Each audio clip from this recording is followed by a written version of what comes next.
SummerSlam. On days so hot, Vikings sweat without using oars or a drum. I'm Chris Wolvie, the wrestling vlog who always tells it like it is.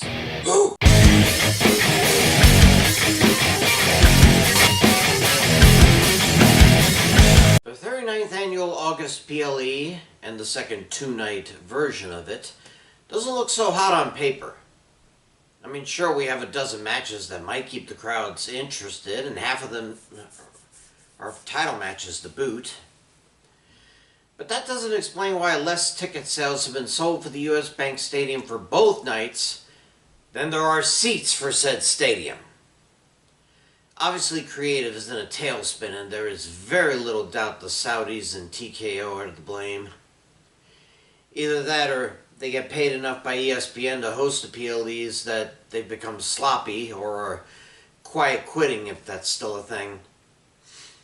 Maybe the fact that Obafemi isn't going for a title as he should have, and instead we have Femi Lesnar 3 inside Hell in a Cell, is contributing to the WWE needing to drag folks off the Minneapolis streets to fill their seats. In any case, the superstars will have to really wow the crowd to make up for the loss of money for this PLE. So, here's hoping. Here are my picks for SummerSlam 26. As it seems no matches will be on ESPN at last, I'll start night one with the six-woman tag of the Bellas and Paige versus Fatal Influence. Well, nice to see Nikki back in the ring. So is this when she'll knock Paige back into retirement for taking her place at WrestleMania? Because while Brie and Paige seem to be tight, Nikki and Paige, I don't know. Either way, Jane, Henley, and Reed have been tight for years in NXT, and being on the main rosters haven't changed. Winners, Fatal Influence. Six-man match. LA Knight, Royce Keys, and Solo Sikoa versus the Usos and Jacob Fatu. Guess Sikoa doesn't have to worry about his former MF teammates with Haku having returned. But as much as Knight wants this newest incarnation of Bloodline destroyed, I don't think a rookie and a former leader can help him with that. That is, unless Jimmy and Jay have another falling out. Or Fatu gets too, shall we say, excited about the prospect of knocking the Usos' little bro down. The Bloodline won't die, but they will get their noses bloodied. Winners, Knight, Keys, and Sikoa. Nick Aldis versus Gunther. All I can say, it's about frickin' time. Aldis really didn't mesh well with me as general manager of SmackDown. Sure, he could be intimidating to many other wrestlers, but when Gunther felt he was being screwed over for the WWE title he felt he needed to be his, oh, he would not be intimidated. In fact, it was Aldis who tried to cater to the ring general, but with loss after loss, Gunther refused to believe he can't be champ, so Aldis decided enough's enough and it was time to don the tights and show why he was so good in TNA. Now, this seems like rookie versus vet again, and in those cases, the rookie always wins. It'll be a tough fight, but the winner will be Nick Aldis. Hell in a Cell, Obafemi versus Brock Lesnar. Once again, the rumors are flying that Lesnar will retire after this match. Yeah, right, fool me once. But to his credit, Paul Heyman is right that Lesnar is undefeated inside the steel cage on steroids. The thing is, he's only been in two, and both against The Undertaker, someone who was a senior. Femi is a young Titan spring ready to spring. You saw how he jumped up after being F5'd on the announce table, right? And it is cool to hear Femi use the Rorschach line from Watchmen about, "You're locked in with me." Will Lesnar quit again? Doubtful. But the beating he's going to endure by Femi's hands, it'll give him pause about wanting to continue. Winner, Obafemi. Women's World Championship. Liv Morgan versus Queen of the Ring, Io Sky. Why are they letting the Judgment Day hold the title hostage? Why they're doing it, we may never know. Morgan has barely defended it since winning at WrestleMania, and I know Io's been eyeing the slightly smaller golden belt for some time. She really wants to make Rhea Ripley proud for some reason. And now that Rackrod finally has gold, what does Liv need of it? I'll tell you why. Dom Dum. You saw how he dumped Ripley when she lost the title. I don't think Morgan can take that kind of drama. Now, Sky is still a tough competitor, and Mae Young knows she deserves a title, but as long as Judgment Day has it, they will do whatever is necessary to hold it. Winner is still champ, Liv Morgan. Finally, WWE Championship. Phillip Brooks defends against Cody Rhodes. This just has to be it, doesn't it? I mean, they've been piling this up for months now. This has got to be the night Rhodes finally goes rogue and turns heel. And I mean that win or lose. After the match with Randy Orton at WrestleMania, it seemed that Rhodes would turn heel then, if not for Orton RKO-O-N-ing him at the end. O-N meaning out of nowhere. And I begrudgingly admit that Brooks is finally living up to his moniker of best in the world. They don't want it that way, but c'est la vie. I'll say this, if Brooks does win, being the guy who won the WWE title 3 times in the span of 2 years, I'll start calling him by his ring name again because, that'll be impressive. And I think he will. Winner and still champ, Phil CM Punk. On to night 2. Human Money's on a pole match. Danhausen versus Dirty Dominic Mysterio. So essentially a ladder match sans ladders. The money that the Judgment Day gave to Dan is hung on a pole in the corner. First to unhook it from said pole wins and takes the money.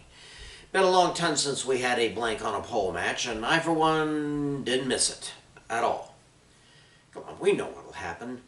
Joe Hendry will keep McDonough at bay while Dom Dum gets cursed again, and the very nice, very evil man makes like Steve Miller. He'll take the money and run. Winner, Danhausen. WWE title #1 contenders match. Finn Balor versus Sami Zayn. Once again, just like Gunther and Rhodes, Zayn weasels his way into a chance to be in contention again. He needs to be champ and will argue to death his right to claim it. I gotta say though, unless Balor brings the demon back again, Zayn is desperate enough to do things that'll keep Balor down and out. And given A, I picked Punk to win the WWE title. B, there's little chance of a Punk Rhodes rematch, even with Rhodes as a heel. And C, Zayn is most definitely a heel given his attitude. Well, what else is there to say? Sorry, Finn, without the body paint, he ain't quite good enough. Winner, Sami Zayn. United States Championship. Trick Williams defends against Baron Corbin. Sheesh. Corbin's like a roach. You think you're rid of him, but then he comes back hungrier than ever. I swear there's got to be a more legit way to earn a title shot instead of come back, hit champ, get shot. And I was just getting used to Williams as champ, even after turning Carmelo Hayes heel again. Look, the WWE gave Corbin chance after chance to be a main eventer and even send him back to NXT to push Braun Breaker to the main roster. But Baron, Booby, we're just not that into you anymore. Besides, Trick needs a little more time with that title before making a push to the primaries. Whoop him, Trick Willie. Winner and still champ, Trick Williams. Intercontinental title, Penta versus Chad Gable. Alright, everyone seems to be buying into the hometown man does good angle. And ever since Gable lost his Grande Americano shtick to Ludwig Kaiser, he's been on a path to try one more shot at greatness. And what better way to do it than to pay back Senor Cero Merda for pinning him in Penta's first WWE match. This time, however, there will be respect towards each other, not antipathy or anti-lucha hostility. With all due respect, it seems to me like every masked wrestler these days is hightailing it to AAA anyway, at least part-time. I mean, Penta could go there and clean up. But the vaunted IC title needs to leave his waist for that. Ergo, winner and new champ, Chad Gable. Ladder match for the WWE Women's title. Again, not using the I word. As far as I'm concerned, Ripley surrendered the title, and Stratton, Cargill, Charlotte, Green, and Legend are fighting to be the new champ. with Ripley getting first dibs once she returns. So who's worthy of the title? Well, Stratton still has the women's U.S. title, so her being two belts tiffy is not an option. As for Cargill and Flair, I think they'll focus on each other until Nia Jax clocks them for keeping her out. This leaves Green and Legend. Now, Green has improved greatly since she ditched the whole dime store MAGA angle, and Legend may not want to get on Jax's bad side by taking the title herself. So I guess there's only one way to go. Winner and new champ, Chelsea Green. No secondary this time. Finally, World Heavyweight Championship. Roman Reigns versus Seth freaking Rollins. Okay, I suspect this one will be as good as advertised. After all, these guys have known each other since their pre-NXT FCW days. And they and the artist currently known as Jon Moxley ran roughshod over the WWE for years, both as The Shield and individually. Now, it's well known that Reigns rarely needs his bloodline to help him. Hell, last time they did help, he lost the WWE title. But Rollins has been flip-flopping between needing help and not to win. The visionary and revolutionary has not had too much success since his vision turned on him. Crowds still love him, though, and still sing his song, but I get the feeling the shouts of OTC will be louder. By the skin of his ulafala, winner and still champ, Roman Reigns. Minnesota, acknowledge him. Those are my picks. And if I were them, I'd make sure the upper bowl isn't filmed. I'm Chris Wolvie, the wrestling blog, who always tells it like it is. Pray for peace more than ever, and I'll see you